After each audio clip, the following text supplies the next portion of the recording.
जय हिंद। सेशंस को शुरू करते हैं बिना देरी किए।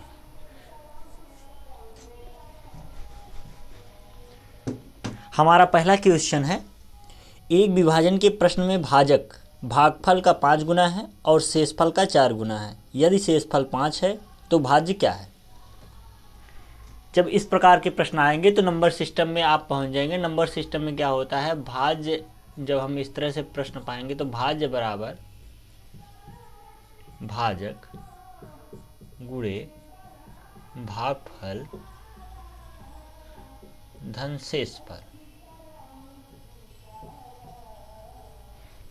यह फार्मूला हमको क्या है, याद रहना चाहिए। इसी से हम बना पाएंगे। प्रश्न के अकॉर्डिंग भागफल का 5 गुना है। जो भाजक है, भाजक भागफल का भागफल का 4 गुना है। तो भागफल का अगर 4 गुना है और शेषफल का भागफल का 5 गुना है और शेषफल का हमारा है 4 गुना, यही कह रखा है प्रश्न में। तो भाजक जो हमारा होगा, देखो ये हो गया 5 गुना और हमारा जो शेषफल है, शेषफल का, इस बात को ध्यान रखें, जिस बात को कहेगा उसी बात को लेकर हम टिप्पणी करेंगे। उसने कहा भाजक का 5 गुना और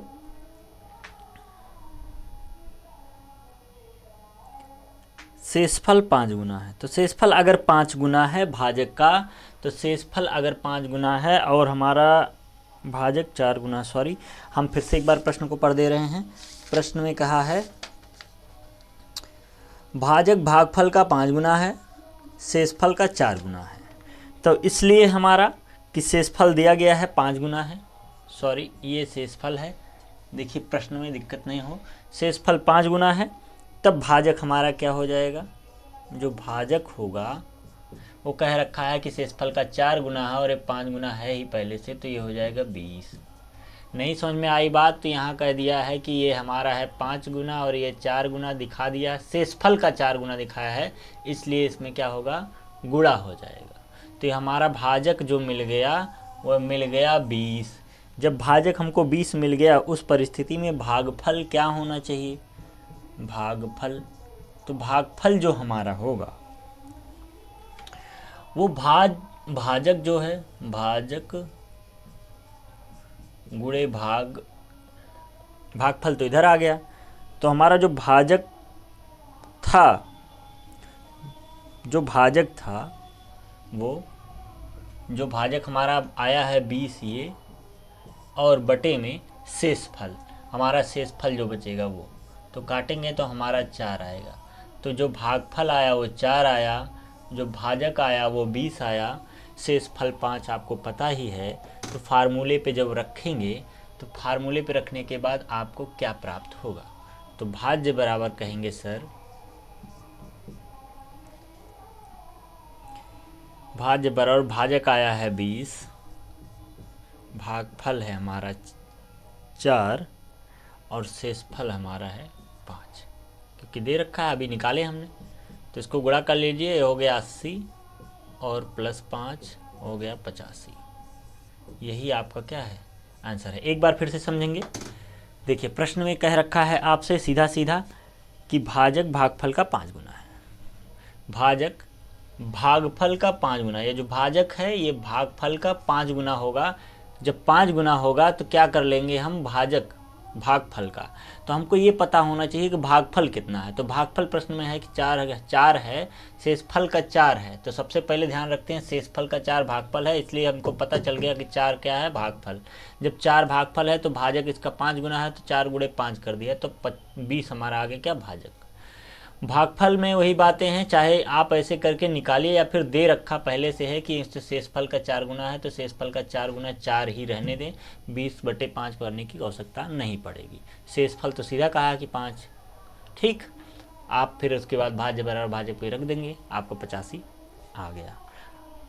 अब इसी क्रम में हम नेक्स्ट क्वेश्चन पे जो हमारा अगला क्वेश्चन बनेगा वो देखिए।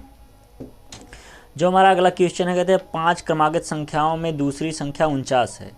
इन संख्याओं में सम संख्याओं का गुणनफल क्या होगा। देखिए 5 संख्याएं हैं, कोई 5 संख्या है ऐसे, है ना, 5 संख्याएं हैं और पांचों संख्याओं में कहते हैं जो दूसरी संख्या, ये दूसरी संख्या क्या है 49 है। क्रमागत कहा है, जब भी क्रम की बात करेगा, ठीक, जब भी क्रम की बात करेगा तो आप सीरियल से आगे बढ़ेंगे। सीरियल का मतलब है स्टेप बाय स्टेप। यहाँ अगर 49 है तो इसके पहले 48 रहा होगा और 49 के बाद 50 आता है और 50 के बाद 51, 52, यही 5 क्रमागत संख्याएं बनेंगी। क्योंकि प्रश्न में कह रखा है कि अगर दूसरी संख्या 49 है, 5 क्रमागत संख्याओं में दूसरी संख्या 49 है, तो जो सम संख्याएं हैं, अब आप बताएंगे सम संख्याएं इनमें से कौन कौन सी हैं। तो नंबर 1 पे सम ये है 48, दूसरा 50, तीसरा 52। ये तीनों क्या है, सम संख्याओं का गुणनफल क्या होगा। तो इनका गुणनफल कर लेते हैं। यहाँ कर दिया 48 गुणे 50 गुणे 52। तो गुणा करके आप बताएंगे। आसान तरीका क्या है, पहले 5 से आप कर लीजिए, चाहे इसमें चाहे इसमें। तो 5 दूना 10, इतने को सिर्फ सॉल्व करते हैं। तो 5 दूना 10 और 5 पचे 25, 25 में एक जोड़ा तो हुआ 26 और 0 जो पहले से था उसको लिख दिया। गुणे में 48। अब जब आप इसका गुणा करेंगे तो आपको क्या मिल जाएगा।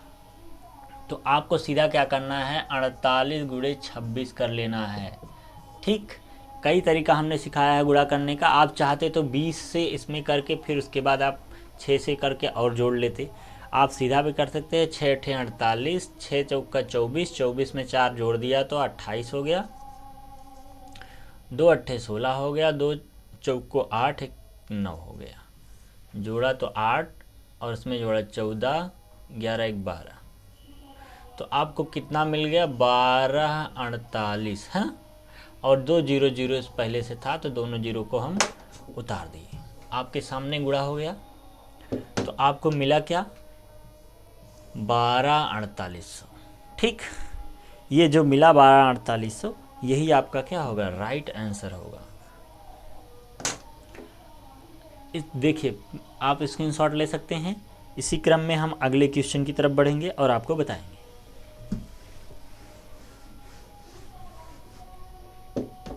देखिए अगला जो प्रश्न हमारा है वो कह रहा है कि एक स्टील का तार एक वर्ग बनाती है।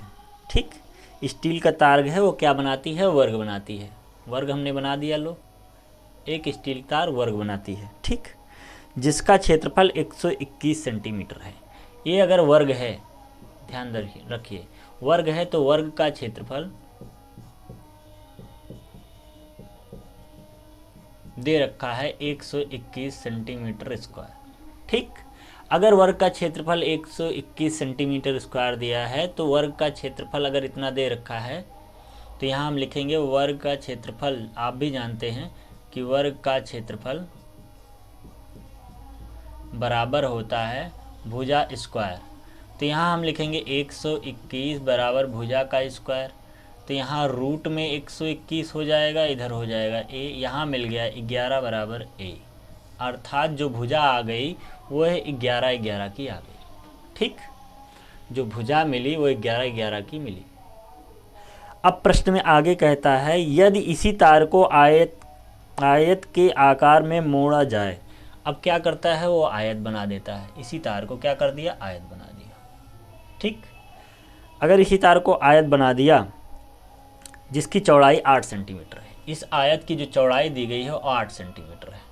लंबाई हमको नहीं पता है, चौड़ाई दी गई है। लंबाई मान लो x है। ठीक, x सेंटीमीटर और ये सेंटीमीटर में दिया गया है। ये है हमारा आयत, ये वर्ग है। अब वर्ग का हमने ये तो निकाल लिया, तो वर्ग का परिमाप क्या हो जाएगा, परिमाप, जो वर्ग का परिमाप होगा वह क्या बन जाएगा। तो वर्ग का परिमाप होता है भुजा गुणे 4 गुणे भुजा कर लें या भुजा गुणे 4 कहें। ठीक, 4 × a। इसी क्रम में हमको ये पता नहीं है आयत का क्षेत्रफल, तो हम क्या करते हैं, आयत का परिमाप निकाल लेंगे। आयत का परिमाप आयत का परिमाप 2 ब्रैकेट में लंबाई धन चौड़ाई ये होता है। अब देखिए इसमें उसने ये बातों को कहा है कि जो यही वर्ग था इसी को हमने क्या किया है, आयत बनाया है। अर्थात वर्ग का ट्रांसफॉर्मेशन करके हमने क्या कर दिया, आयत बनाया है।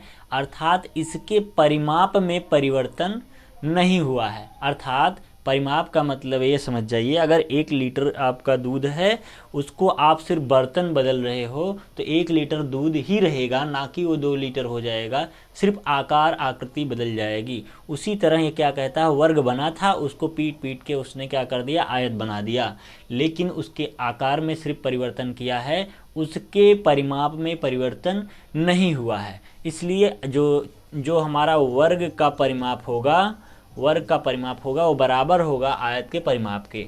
तो वर्ग का परिमाप यहाँ दे रखा है 4 × a, है ना, और यहाँ इसके बराबर हो जाएगा। तो यहाँ चौड़ाई आपको दे रखा है 8, लंबाई पता नहीं है, और आपको भी पता है यहाँ भुजा a बराबर कितना है, 11। तो यहाँ लिखेंगे 11, यहाँ 2 ब्रैकेट में लंबाई प्लस 8। 2 से 2 को इधर भेज दें या काट दें, 2 1 कम 2, 2 दूनिया 4, तो ये हो गया 22, 11 दूना 22 बराबर लंबाई प्लस 8। 8 को इधर भेज देंगे तो 22 माइनस 8 बराबर लंबाई। तो 22 में से अगर 8 घटाते हैं तो आपको मिलेगा, है ना, 14, शायद 14, हाँ 14 मिलना चाहिए, हाँ 14। जो लंबाई आ गई वो कितनी आ गई, 14। तो लंबाई अगर आपकी आ गई 14 सेंटीमीटर, है ना, लंबाई 14 सेंटीमीटर। तो इससे यक्स की जगह हमको क्या पता चल गया कि लंबाई हमारी कितनी आ गई, 14, है ना, लंबाई हमारी कितनी आ गई, 14। यहाँ लंबाई ही रहने दिया हमने, यक्स नहीं रखा था, ठीक है, लंबाई हमारी 14 आ गई। तो आंसर हमारा क्या है, 14 सेंटीमीटर। ये हुई प्रश्न, इस प्रश्न का आप स्क्रीनशॉट ले सकते हैं। अब देखिए नेक्स्ट क्वेश्चन को आपको बताएंगे। अगला जो हमारा प्रश्न होगा उसकी अगर बात करें तो अगले प्रश्न में आपसे कहा है, निम्नलिखित भिन्नों में से बड़ी और छोटी भिन्न क्रमशः है। बड़ी और छोटी भिन्न आपको चेक करना होगा। तो 1/2 दिया है, 1/3 दिया है, और आपको 4/5 दिया है, 5/6 दिया है, 3/4 दिया है। जब ऐसे क्रम हों आपको ये ध्यान में रखना है, इसमें बड़ा और छोटा जानना है। तो इसके 2 तरीके हैं। 2 तरीका का मतलब क्या है कि एक तरीका ये है कि आप भाग देकर देख लीजिए, दूसरा तरीका क्या है, एलसीएम लेकर देख लीजिए। तो दोनों तरीका आपको बता देते हैं। तो पहले हम बता देते हैं एलसीएम, ठीक है, एलसीएम वाला तरीका देखिए। एलसीएम का मतलब है आप हर का क्या कर लें, एलसीएम ले लें सभी का, ठीक, हर का एलसीएम ले लें। एलसीएम लेके फिर उसके बाद सब में क्या कर लेंगे, गुणा। जैसे 2 3 5 6 4, 2 3 5 6 4, इनका एलसीएम ले लें। जब इनका एलसीएम लेंगे तो क्या मिलेगा, 2 से काटें, 1 हुआ, 3 हुआ, 5 हुआ, 3 हुआ, 2 हुआ, फिर 2 से काट दिया तो 3 5, 3 बचा, है ना, फिर 3 से अगर काटें तो यहाँ 1, यहाँ 5, 3 सॉरी 1, यहाँ फिर 5 से काटेंगे, बस यही बचा हमारा यहाँ। तो 2 दूना 4, 3 12, 25 60। जो हमारा एलसीएम आया वो कितना आ गया, 60। जब 60 इस तरह आ जाएगा तो आपको क्या करना होगा, देखिए आपका जो काम है आपको लिखना है 1/2, सब में क्या करना है, गुणा करना है। फिर उसके बाद 1/3 गुणे 60, है ना। आप में सब में क्या करना है, 60 से क्या करते रहना है, गुणा। तो 4/5 गुणे 60, फिर 5/6 गुणे 60, फिर 3/4 गुणे 60। अब काटिए, 2 से 60 काटेंगे तो 30 होगा, 2 1 कम 2 और 2 3 6, और 3 से काटेंगे तो 3 दूनिया 6, तो ये हो गया 20, और 5 से काटेंगे 5 8 40, नहीं 5 1 कम 5, 12 25 60, यहाँ मिल जाएगा 12 आपको, ठीक है, और 12 चौक 48, यहाँ हो गया 48, ये जब काटेंगे, ठीक। 6 से काटा 10 हुआ, यहाँ हुआ 50। 4 से काटेंगे तो 4 एकम 4, 4 पंजे 20, ठीक है। 15 चौक को 60 होता ना, यहाँ गलत हमने काट दिया क्या। 5 एकम 5, 5 दूना 10, 12 पचे 60, ठीक है। यहाँ होगा आपका 4 एकम 4, 4 इक्के 4 और बचा 2, 4 पंजे 20, 15, ठीक है। 15 तियाँ 45, तो यहाँ हो गया 45। अब आप यहाँ हमको देख के बता सकते हैं तो सबसे छोटी कौन है, तो आप कहेंगे सबसे छोटी 20 है। अब सबसे छोटी अगर 20 है तो इसी के क्रम में ही तो यही तो है 20 वाला टर्म 1/3 सबसे छोटा है, अर्थात 1/3 सबसे छोटा हुआ। और सबसे बड़ा कौन है, तो आप कहेंगे ये 50 वाला टर्म सबसे बड़ा है। और 50 वाला टर्म है किसका, 50 वाला टर्म इनका है। और यही टर्म कौन दिखा रहा है, 5/6, तो 5/6 हो गया। ये हो गया, ये होगी सबसे छोटी और ये हो गया सबसे बड़ी। तो जिस ऑप्शन में आपका दिया गया है 1/3, 5/6, वही आपका क्या हो जाएगा, राइट हो जाएगा। एक तरीका ये है और सबसे बेस्ट भी तरीका है, लेकिन यह कहीं कहीं ये मतलब दिमाग में नहीं आता है, तो आपको क्या करना है, आपको दूसरा तरीका अपनाना है। दूसरा तरीका क्या है वो भी हम आपको बता दें। जो दूसरा तरीका है वो भी आसान है और बेहतर है। उसमें आपको क्या है, भाग देना आनी चाहिए, है ना। देखिए तरीका क्या है, आपको पहले इस संख्या को भाग देना है। 1/2 है, भाग दो क्या आएगा, 1/2 का मतलब आप जानते हैं 0.50, है ना, आधा। और 1/3 लिखा है तो इसको भाग दो, तो ये 1/3 लिखा है तो 0 हुआ, 10 लगा तो यहाँ 0 बढ़ जाएगा, 10 हो जाएगा। और जब आप काटेंगे तो 3 मिलता जाएगा ऐसे। फिर 4/5 ये भाग विधि, ठीक। 4/5 को काटेंगे तो यहाँ 0 हुआ, 10 लगा तो ये 40 हुआ, तो 5 8 40 कट गया, ठीक, ये इतनी बार गया। फिर ऐसे हुआ 5/6 लिख दिया, फिर काट रहे हैं तो 0 दशमलव यहाँ हुआ 50, 6 7 42, 6 8 48, ठीक है। 48 के बाद 2 बचा, 6 दूनी 12, 6 त्रिक 18। समझ में आई बात। ये 8 बार जाएगा, यहाँ बचा 3/4। अब 3/4 जब बचा है तो 0 लगा, दशमलव लगा, यहाँ 30 हुआ, तो फिर हम काटेंगे 4 7 28, 2 बचा, 4 पंजे 20, ये हमको मिला। अब आप बताएंगे सबसे छोटा कौन है। देखो सबसे छोटा कौन है, अब आपको यही दिख रहा है कि सबसे छोटा हमको कौन सा दिख रहा है, 0.33 जो है ये हमारा लगभग 3 दिया गया है, तो ये सबसे छोटा हमको दिख रहा है, छोटा। और सबसे बड़ा कौन दिख रहा है, तो आप कहेंगे अरे ये तो 80 है, मतलब 80 है, 83 है, तो सबसे बड़ा कौन है, ये 83 वाला। पढ़ते नहीं 83, क्योंकि पॉइंट के बाद एक एक डिजिट पढ़ा जाता है, हम ऐसे बता दे रहे हैं कि 83 है, ठीक है। सबसे बड़ा कौन है, ये है। तो जिस ऑप्शन में आपको 1/3 और 5/6 मिलेगा वही ऑप्शन आपका क्या है, राइट है। इस तरह भी निकाल सकते हैं आप आसानी से।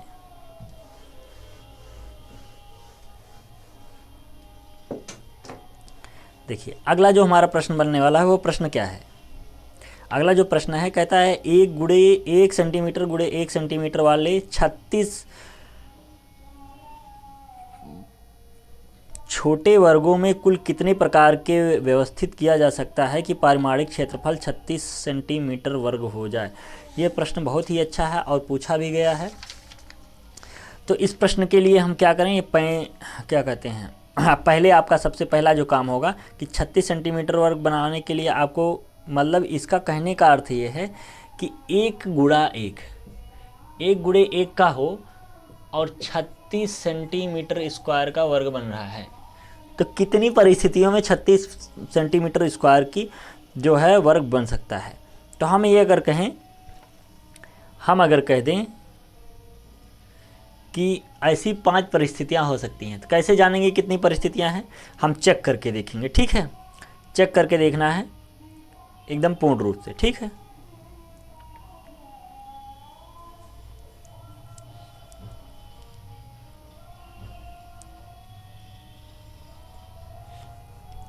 देखिए कैसे चेक करेंगे कि व्यवस्थित क्रम 36 जो लिखा है इसका व्यवस्थित क्रम किया जाए। तो जब व्यवस्थित क्रम हम करेंगे तो उसमें पहली जो कंडीशन होगी 1 गुणे 36 की होगी, तभी आएगा 36। और दूसरी जो कंडीशन होगी 36 कब आएगा, तो कहेंगे 2 गुणे अगर हम क्या करते हैं 18 करते हैं तो हमको 36 मिलेगा। और तीसरी कंडीशन क्या है हमारा, तीसरी कंडीशन हमारी जो बनने वाली है कितने से गुणा करें कि हमको मिल जाए 36, तो 12 तियाँ 36 और चौथी कंडीशन हमारी जो बनेगी 9 चौक 36। पांचवी जो बनेगी वो कितनी हो जाएगी? पांचवी नहीं बन रही है, देखो पाँच का किस में गुणा करें 36 हो जाए, तो नहीं हो रहा है। अगली संख्या क्या है? 6 से करें तो, जब 6 से कर रहे हैं तो 6 से 6 में कर रहे हैं तो 36 बन रहा है। अब इसके अलावा बताओ कुछ और करने पे 36 बनेगा? जैसे हम यहाँ 7 ले लें, 7 से किसी संख्या में गुणा करेंगे तो 36 बनेगा? नहीं बनेगा। 8 से गुणा करें किसी संख्या में, क्या 36 बनेगा? नहीं बनेगा। 9 से गुणा करते हैं किसी संख्या में तो बनेगा? तो आप कहेंगे 9 चौक 36 एक बार हो चुका है, तो 9 गुणे 4 फिर दोबारा नहीं लिखेंगे, ठीक, नहीं बनेगा। इसलिए सिर्फ 5 ऐसी कंडीशंस हैं। कितनी कंडीशन हैं? 1 2 3 4 5, केवल 5 कंडीशंस ऐसी हैं जिसमें क्या है? 36 बन रहा है। इसलिए ऑप्शन आपका सी राइट हो जाएगा, 5 परिस्थितियां, ठीक। तो आज के लिए इतना रहने देते हैं। क्लास कैसी लगी फीडबैक देकर ज़रूर बताएं। जय हिंद।